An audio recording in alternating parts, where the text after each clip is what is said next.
Excited about Diablo Immortal? Great! Worried that you've got no idea what's going on because you haven't been paying attention to the Diablo story over the past 25 years? Don't worry, we've got you covered. Buckle in, as we're going to cram a couple of decades worth of story into the next 8 or 9 minutes. So, Diablo Immortal falls in that sweet spot between Diablo 2 and 3, in a 20-year gap in which we thought not much happened, but are now discovering that actually, quite a lot did. So for now, we can pretty much ignore everything that happened in the third game. Diablo never gobbled up all the soul stones and became the prime evil. Malthael is still chained up somewhere, and Deckard Cain is still alive, well, and whispering lovely words of encouragement into our ears. So let's go back to the beginning, and cover everything that's happened in the world of Diablo up until Immortal. We're going all the way back to 1263 in Diablo years, or 1997 to you and me. This is when events of the first game unfolded. A few years prior to players hacking and slashing their way through Tristram, there's been a bit of an insurrection in Hell, with big bad demons Azmodan and Belial unionizing with a bunch of the lesser evils to oust the 3 prime evils, one of whom is Diablo.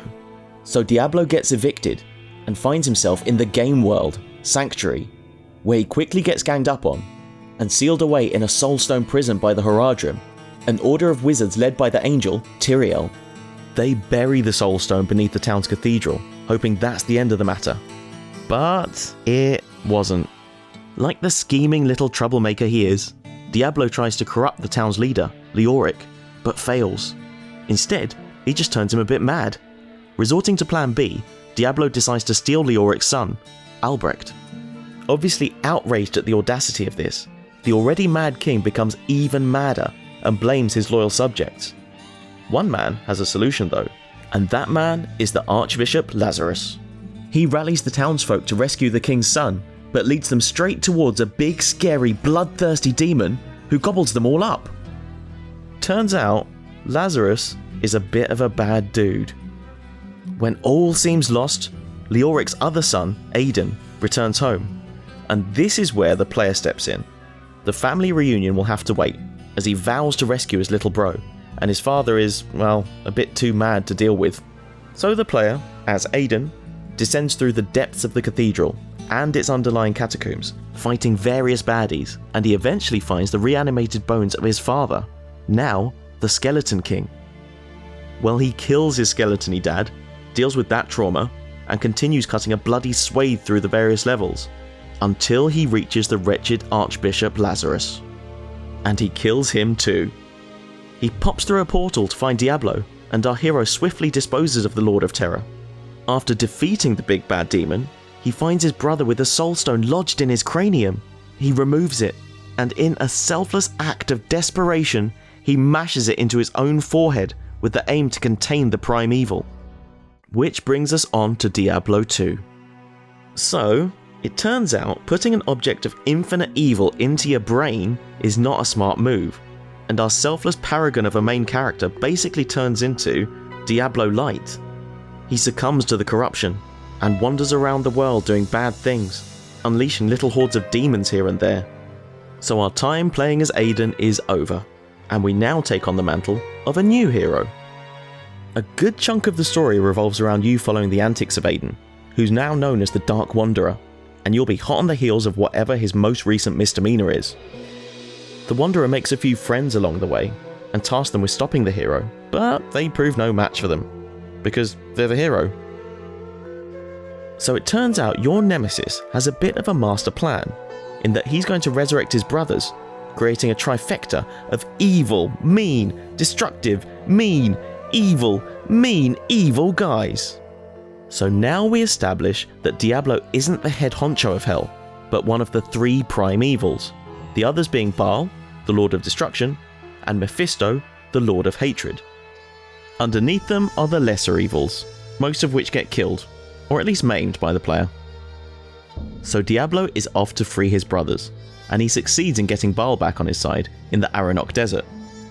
Hot on the trail, the player follows behind, but doesn't quite catch Diablo, instead finding the lesser evil, Duriel, in his place, allowing Baal to slip away like a Vaseline-coated eel. Well, Duriel dies, And the chase continues, with our hero actually getting some results when they intercept Diablo's second brother, Mephisto, with the demon getting mashed up. Finally making their way to the last realm, the player realizes they must do some chores before they can actually fight Diablo, which they reluctantly oblige to, and after some light housework, they get their chance to fight him. And they win, of course. So all is good for a little while. But oh no, an expansion pack! We'd forgotten about Baal! Unsurprisingly, Baal's been up to no good, waging a war against some mountain folk minding their own business. Our hero obviously gets involved, rattling a few heads and bashing hundreds of demons. Baal gets a bit upset when the player makes short work of his favourite general, and after some more chores and housework for the mountain folk, we learn of Baal's true intentions.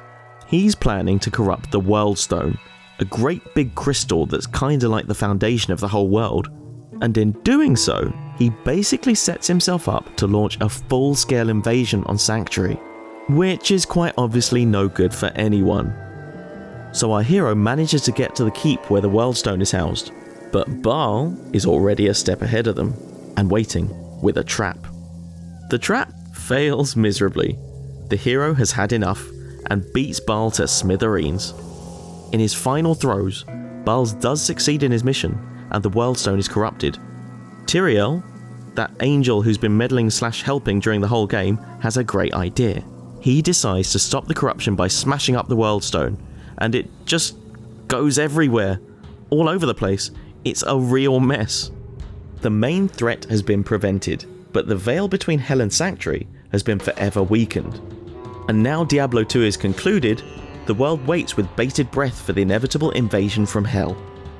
Which never came. Diablo 3 happened, and instead we got good old Diablo corrupting Leah and using her as a conduit to conquer heaven and earth. And that was it all. Until now. Diablo Immortal will pick up after the World Stone has been shattered, with corruption just flying all over the place and one of Diablo's favourite lieutenants, Skarn, ready to collect all the pieces and plunge the world back into darkness. So we're at threat level midnight. Everything's gone wrong. Big bad Skarn is going to prove to be a big bad pain. But as we've seen so far, he'll probably end up losing. I mean, we already have Diablo 3. He's not going to destroy the world. So yeah, that's all of Diablo. Now you're caught up, we hope you feel the urge to truly stop this impending threat from launching its master plan, unleashing such indescribable evils such as Mephisto, Baal, and Diablo 3's real currency auction system. Enjoy your demon slaying, heroes. We'll see you in Sanctuary.